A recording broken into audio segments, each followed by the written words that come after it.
Okay, so today we're going to go deep on something pretty fundamental, I think, and that is how to reinvent yourself.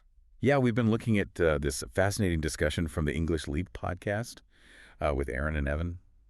Right, and it might seem a little strange to be looking at a podcast that is supposed to be about, learning English for tips on, personal reinvention. But Yeah. what's so interesting about their conversation is that they really went way beyond just grammar and vocabulary. Yeah. And they unearthed some really, I think, core principles about breaking free from these old patterns that we get stuck in life and actually creating some lasting change. And so today we're going to try and distill some of that Yeah, for you so that you can have some of those aha moments. definitely. And I think the first thing that was so compelling is that Aaron and Evan started by talking about very, very relatable things. Mm. Aaron talked about how she struggles with procrastination. Right. Evan was talking about, just constantly checking his phone. Yeah. These are everyday things. Yeah, totally. And it makes it feel so much more, I don't know, grounded and kind of Yeah. easier to relate to rather than, thinking about reinvention as this big, huge, project you have to take It's on. like a New Year's resolution almost. Exactly. Yeah. So, and then what I thought was really fascinating is how quickly they got to this idea that real reinvention is not about just setting these goals or forcing yourself to like do new behaviors, Yeah. but it actually starts so much deeper than that, like on the level of your identity and who you believe you are. Yeah. And they're basically saying that when you actually reshape that, those are the habits that shift naturally. It reminds me of the idea of, you are what you eat, Hmm. but it's like you are what you think. Right. Yeah. And so, I mean, if you have ever felt stuck in a rut, I think this is going to be really helpful for you. So let's dive into this idea of like self-perception. Okay.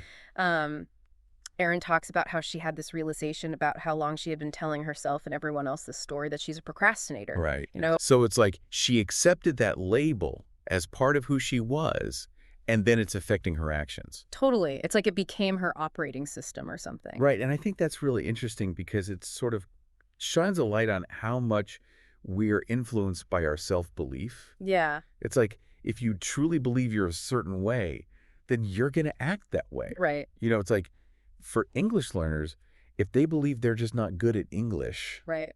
then they're going to, not speak as much or try as hard or, Yeah. really sort of put in the effort. Right. And then this is where I think it gets really interesting. Erin Yeah. shared something she'd read, which was that our brains actually rewire themselves based on our thoughts. Wow. Like, if you think I work best under pressure all the time, Hmm. your brain is going to basically reinforce that neural pathway and make you really believe that that's true, even if it's just like an excuse to procrastinate. Oh, so it's almost like the more you think it, the more true it becomes. Right. And then Evan takes this even further with the idea of a self-fulfilling prophecy, Huh. right? Which is Okay. basically saying that your brain, in a sense, is working to validate your existing beliefs. Okay. So if you think, I'll get to it later, Right. your brain is going to strengthen that procrastination habit. Oh, wow. It's almost like you're training your brain to do the very thing you don't want it to do. So it's a loop.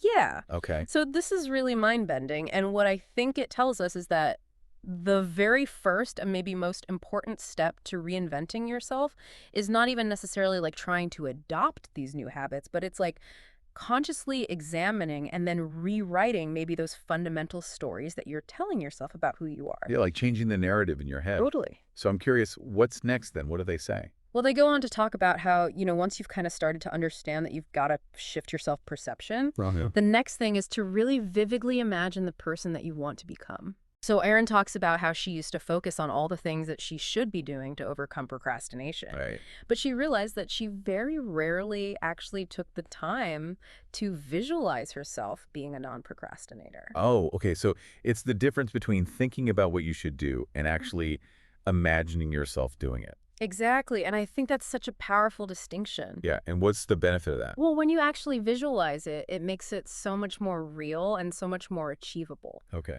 And they encourage listeners to really get specific about it. Like really ask yourself, what does that look like? Yeah. How does it feel when you are that person that you're trying to become?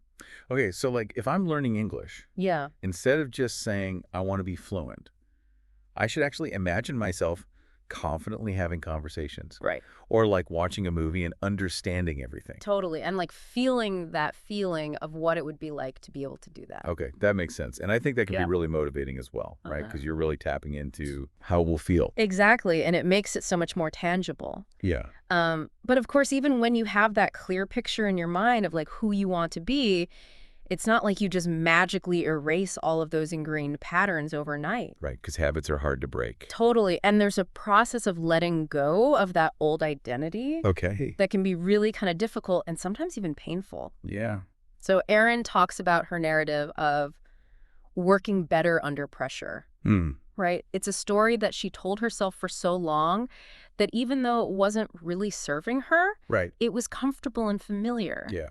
And that's the thing about these stories that we tell ourselves, even the ones that aren't good for us. Yeah.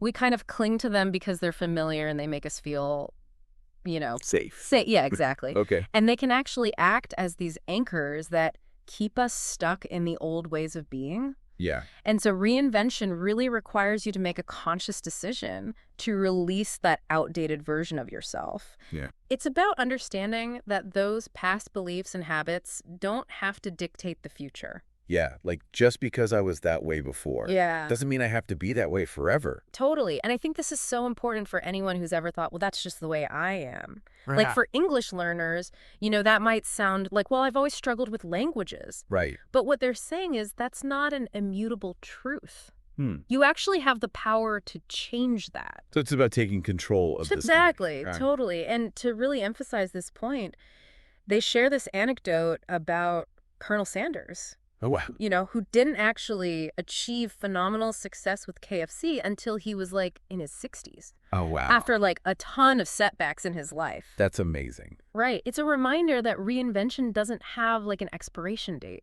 Wow. So it's never too late? It's never too late to change your story. That's inspiring. And so it's about shifting your focus from who you were Sure. to who you're becoming. Okay, so we've talked about self-perception, visualizing your future self, and letting go of the old identities. So what's next? Okay, so let's talk about how to actually make this shift in our daily lives. Okay. So Erin and Evan really emphasize the power of small, consistent actions. Okay.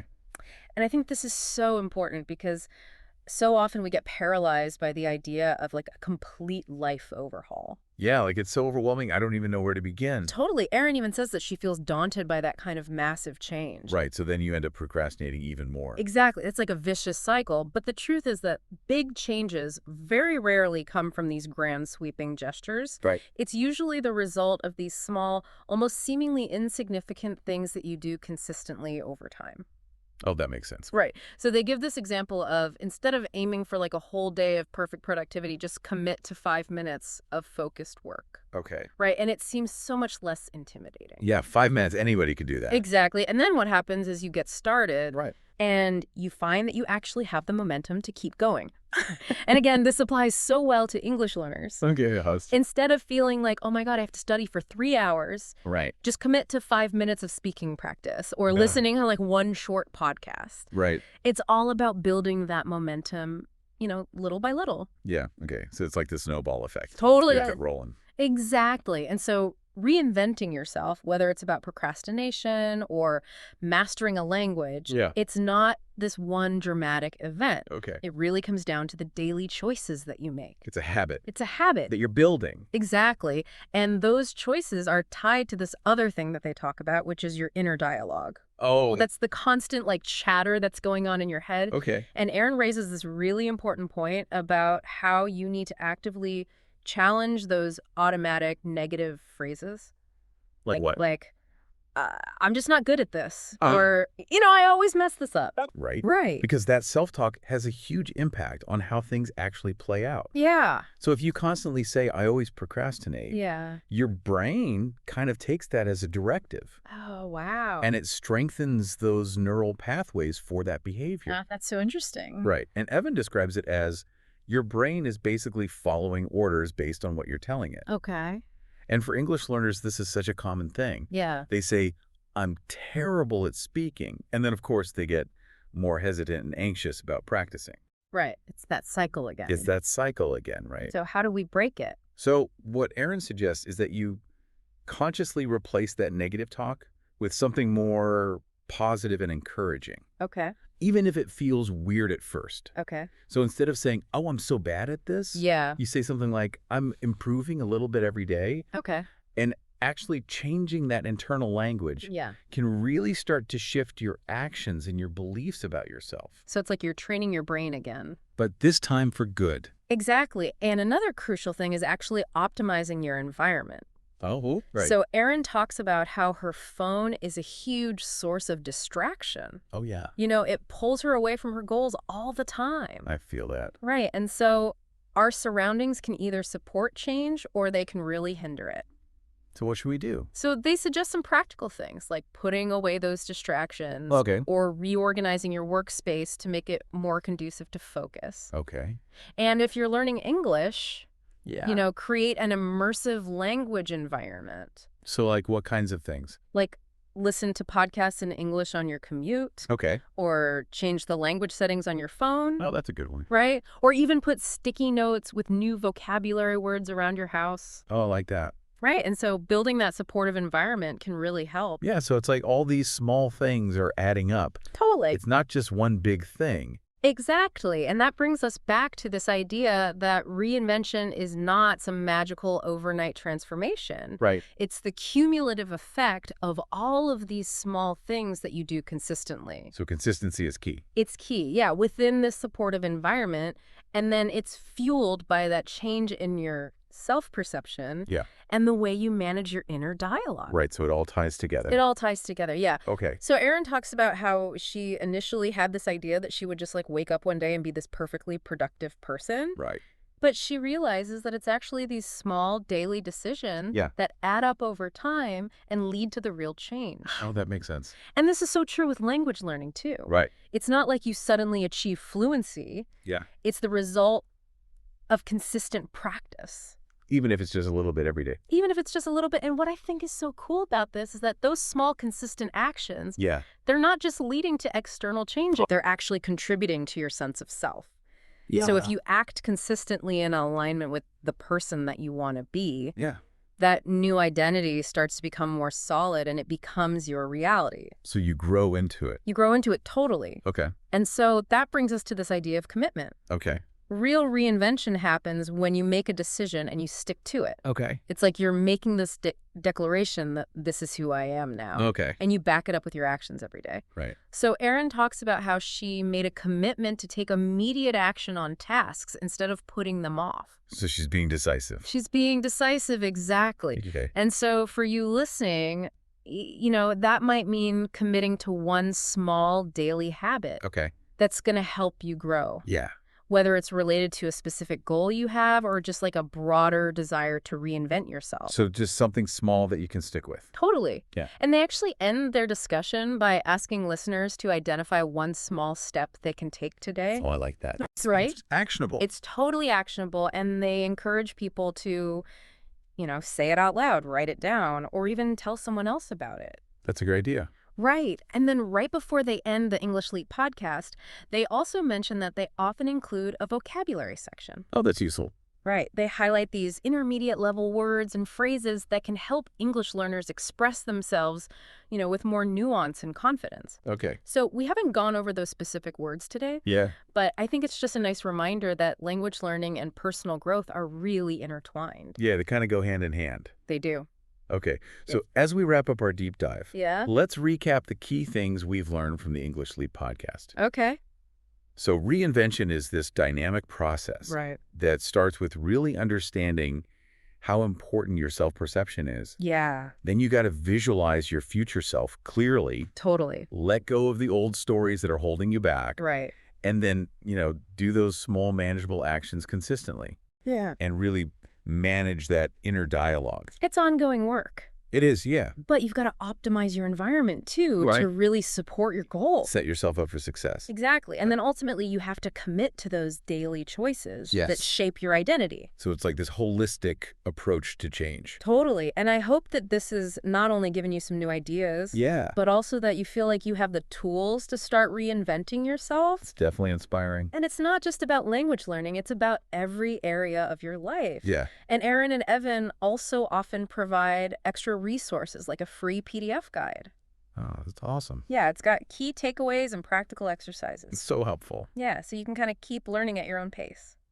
So as we end today, Yeah. think about that one concrete step you can take today, Hmm. inspired by all these principles that we've talked about, Yeah. about identity, about action, and about commitment. Really powerful stuff. Keep that desire to learn alive.